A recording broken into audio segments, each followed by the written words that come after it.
हरे कृष्ण। ओम ज्ञानतिमिरन्धस्य ज्ञानाञ्जनशलाकया चक्षुरुन्मीलितं येन तस्मै श्रीगुरुवे नमः। जगद्गुरु शिल प्रभुपाद की जय।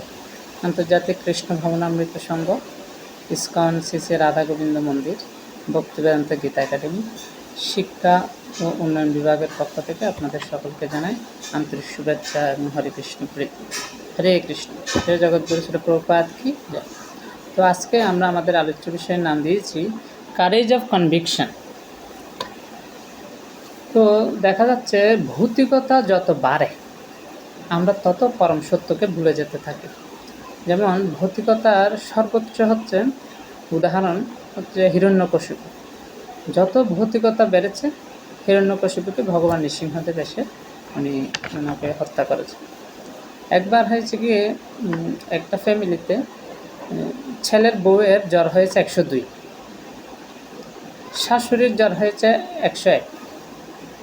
তখন শাশুড়ির ডাক্তারকে জিজ্ঞেস করছে, ডাক্তারবাবু আমি হচ্ছে শাশুড়ি, তা আমার জ্বর আমার ছেলের বউ থেকে বেশি হওয়া উচিত। শাশুড়ি হয়েছে বলে এর অর্থ এই নয় যে ছেলের বউয়ের থেকে জ্বর বেশি হতো। বলা হয় এটাকে মরণ জ্বর। যখন 105 ডিগ্রি 10 ডিগ্রি যখন হয়ে যাবে এটাকে বলে মরণ জ্বর, তখন আরে বাঁচবে না। সেরকম ভৌতিকতা যত বাড়বে এর অর্থ হচ্ছে তার মৃত্যু। যেমন ভৌতিকতা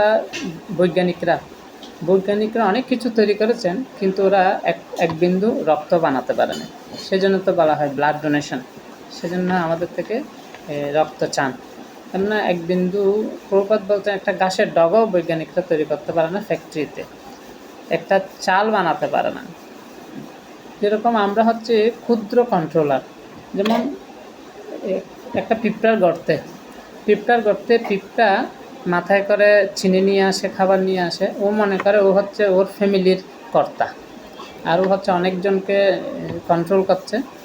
পুরো পিঁপড়া সমাজ, পিঁপড়া সাম্রাজ্যের সে হচ্ছে অধীশ্বর বা কর্তা, ঈশ্বর সে পিঁপড়া সাম্রাজ্যের। তা আমি যখন এক গ্লাস জল ঢেলে দিই তখন পিঁপড়া সাম্রাজ্যটা বেশে চলে যায়। তাহলে পিঁপড়া থেকে আমি হচ্ছে বড় কন্ট্রোলার। আবার যখন দেবতারা সুনামি দেয় তখন আমরা বেশে চলবে, তার মানে আমার উপরে হচ্ছে দেবতারা। আর সেরকম দেবতাদের উপরে হচ্ছে পরমেশ্বর ভগবান শ্রীকৃষ্ণ, উনি হচ্ছেন supreme controller of the controller. যেরকম এই রুমে যখন আমি লাইটের সুইচ অন করব লাইট জ্বলবে, আর যখন অফ করব তখন বন্ধ হয়ে যাবে। তাহলে আমি হচ্ছে মনে হচ্ছে যেন আমি হচ্ছে এই রুমের কন্ট্রোলার, লাইট কন্ট্রোল করছি আমি। কিন্তু যখন মেইন সুইচ অফ করে দেওয়া হবে তখন আমি সুইচ অন করলে আর লাইট জ্বলবে না।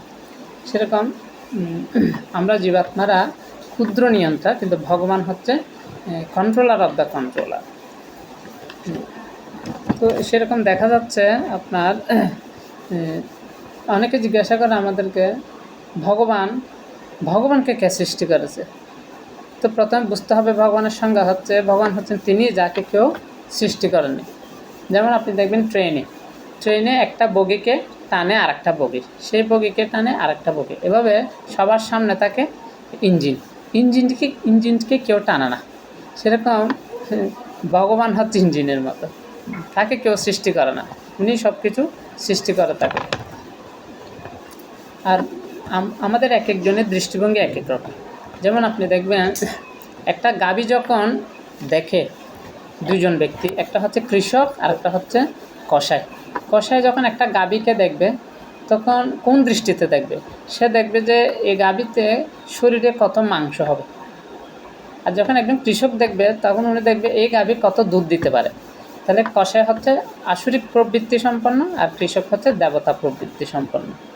তো দেবতা প্রবৃত্তি হচ্ছে সে এই গাভীর থেকে কত দুধ দেবে সেটা চিন্তা করে, আর অসুর স্বভাববিষ্ট কসাই চিন্তা করে যে এতে শরীরে কত মাংস হবে। এরকম আপনি দেখবেন ট্রেনের মধ্যে একটা ভিআইপি ক্লাস আছে আর একটা নর্মাল ক্লাস আছে।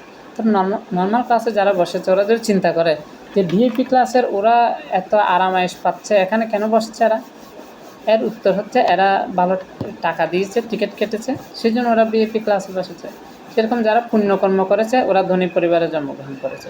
তো যারা দরিদ্র পরিবারে আমরা জন্মগ্রহণ করেছি এর অর্থ হচ্ছে আমরা অতীত জীবনে ততটা পুণ্যকর্ম করি না, এটা আমাদের বুঝতে হবে। তো সবথেকে ডেঞ্জারাস একটা বিষয় হচ্ছে লোভ।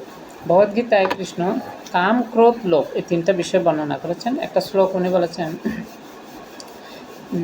ত্রিবিধ নরকস্য ইদম ধারণাশনমাত্মনঃ কাম, ক্রোধ তথা লোভম তস্মাতে তত্রয়ম ত্যজেত। এই কাম, ক্রোধ, লোভ এই তিনটি কি নরকের দ্বার বলা হয়েছে, আর এই তিনটিকে বর্জন করতে বলা হয়েছে শ্রীকৃষ্ণ।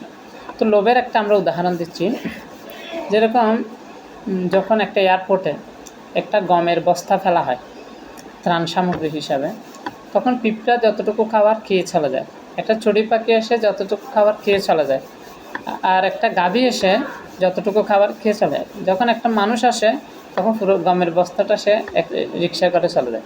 আপনি মানুষটাকে যখন জিজ্ঞাসা করবেন যে আপনার তো এতটুকু গমের দরকার নাই, আপনি পুরো বস্তাটা কেন নিয়ে আসছেন এবং কতক্ষণ আপনি এই গমের বস্তাটা আনতে থাকবেন, তখন সে উত্তর দেবে যতক্ষণ ধরে গমের বস্তা পড়তে থাকবে আমি এই গমের বস্তা করে আনতে থাকবো। এটা বলে লোভ।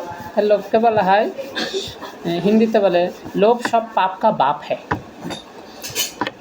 তো আমাদের এই বিষয়গুলো বুঝতে হবে যে আমরা মনুষ্য দেহ আছে, পশু দেহ আছে। তো মনুষ্য দেহ হচ্ছে বিমানের মতো, পশু দেহ হচ্ছে কারের মতো। যখন কার এবং বিমান দুইটাই একসাথে চলে, বিমান কিন্তু উড্ডয়ন করতে পারে, উপর উঠে যেতে পারে, কিন্তু কার উপর উঠতে পারে না। সেরকম পশুদেহ ভগবত ধামে সাধারণত যেতে পারে না, আর ভগবদ্গীতা তারা শুনতে পারে না বা ধর্ম অনুশীলন করতে পারে না, কিন্তু মানুষ ধর্ম অনুশীলন করতে পারে। তাই মহাভারতে একটা শ্লোক বলছে, আহার নিদ্রা বয়ময় তুনঞ্চ সামান্য মে তৎপশুভির নরাণম ধর্মহিতে সামদিক বিশেষ ধর্মে নহি না পশুবি সমানা। যখন মানুষ ধর্ম অনুশীলন করে না তখন সে পশুর সমান। Hare Krishna. Thank you very much. Thank you all.